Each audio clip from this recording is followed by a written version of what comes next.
समादरणीय धार्मिक सज्जन वृंद, ज्ञान के अपरिपक्व होने के कारण, ज्ञान के कच्चे होने के कारण, पका हुआ ज्ञान न होने के कारण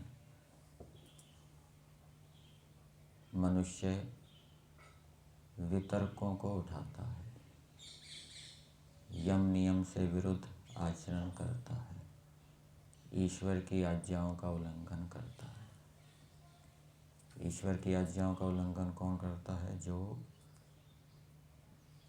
कच्चा ज्ञान वाला है, जिसने ईश्वर की आज्ञाओं को जाना है, पढ़ा है, सुना है, फिर भी वो ईश्वर की आज्ञाओं को भंग कर रहा है, तो उसका ईश्वर की आज्ञाओं के विषय में जो ज्ञान है वो कच्चा है, संशय से युक्त है, पका हुआ नहीं है।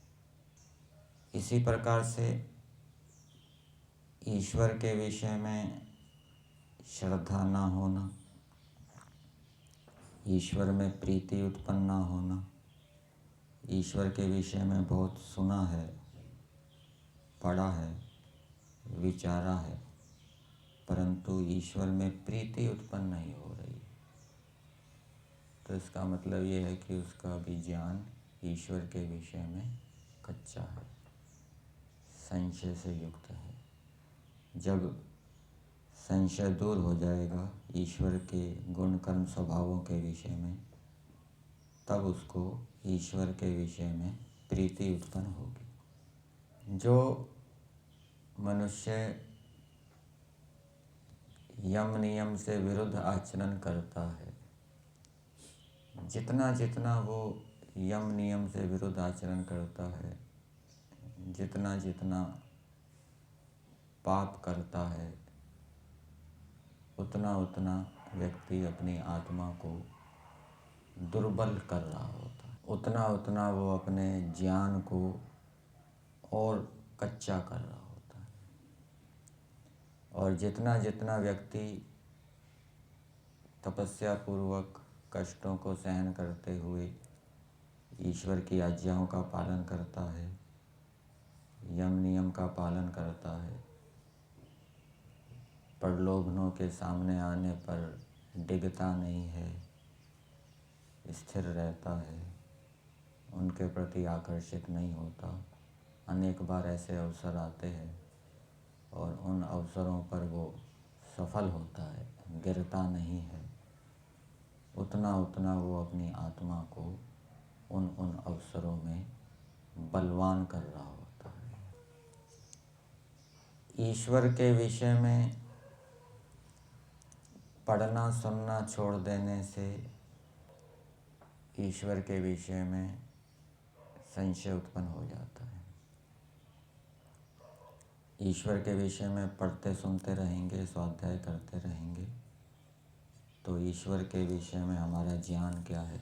परिपक्व होता जाएगा। ऐसे ही यम नियम के विषय में है, ईश्वर की आज्ञाओं के विषय में है, महापुरुषों का जीवन चरित्र है, उनको हम पढ़ते हैं, उनके अंदर भी हमें ईश्वर के गुण कर्म स्वभावों का बोध होता है, वो ईश्वरीय गुणों से युक्त होते हैं, तो उनका स्वाध्याय करने से ईश्वर की आज्ञाओं के विषय में, धर्म के विषय में हमारा ज्ञान पकता है, जितना हम स्वाध्याय करते हैं, चिंतन मनन करते हैं। और स्वाध्याय छोड़ देंगे यम नियम के विषय में पढ़ने में, और ही कुछ पढ़ते रहेंगे, संस्कृत पढ़ते रहेंगे या और गणित पढ़ते रहेंगे, यम नियम के विषय में स्वाध्याय नहीं करेंगे, महापुरुषों के जीवन चरित्र को नहीं पढ़ेंगे जिसमें अहिंसा सत्य से संबंधित व्याख्यान होते हैं, घटनाएं होती हैं, तो उतना उतना हमारा जो ज्ञान है अहिंसा के विषय में, सत्य के विषय में, वो कच्चा होता जाएगा, संशय से युक्त होता जाएगा। तो ठीक प्रकार से ईश्वर की आज्ञा का पालन करने से हमारा ज्ञान पकता है, शुद्ध होता है। स्वाध्याय करते रहने से भी हमारा ज्ञान शुद्ध होता है। और तीसरी बात, ईश्वर की उपासना। व्यवहार के समय सांसारिक व्यक्तियों को, वस्तुओं को हम प्रिय मानते हैं, ईश्वर को प्रिय नहीं मानते, तो उससे भी हमारा जो ज्ञान है वो कच्चा होगा, संशय से युक्त हो जाएगा। और यदि व्यवहार के समय हम ईश्वर को ही प्रमुख मानते हैं, ईश्वर को ही उपास्य इष्ट देव मानते हैं, दूसरों को ईश्वर की अपेक्षा कम उपास्य मानते हैं, तो उससे हमारा जो ज्ञान है वो पकेगा, शुद्ध होता जाएगा, संशय से रहित होता जाएगा। और जितना जितना हमारा ज्ञान शुद्ध होता जाएगा, उतना उतना हम अपने लक्ष्य की ओर बढ़ते हैं, मोक्ष की ओर बढ़ते हैं। ज्ञानान मुक्ति, ज्ञान से मुक्ति होती है, शुद्ध ज्ञान से मुक्ति होती है, तत्व ज्ञान से मुक्ति होती है, परिपक्व ज्ञान से मुक्ति होती है। और बंधो विपर्यात, मिथ्या ज्ञान से, कच्चे ज्ञान से, संशय युक्त ज्ञान से क्या होता है? बंधन होता है। तो मुक्ति प्राप्ति के लिए हमें ज्ञान को शुद्ध करते रहना चाहिए। चाहे ईश्वर के विषय में ज्ञान है, आत्मा के विषय में ज्ञान है, सांसारिक पदार्थों के विषय में ज्ञान है, अथवा धर्म और कर्तव्य के विषय में ज्ञान है।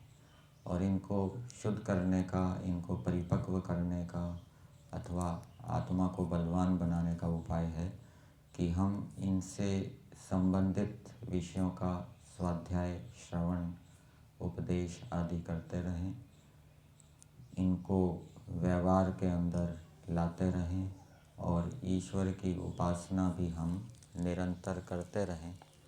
तो उससे हमारा जो ज्ञान है वो शुद्ध होता जाएगा और उससे हमारी उन्नति होती जाएगी।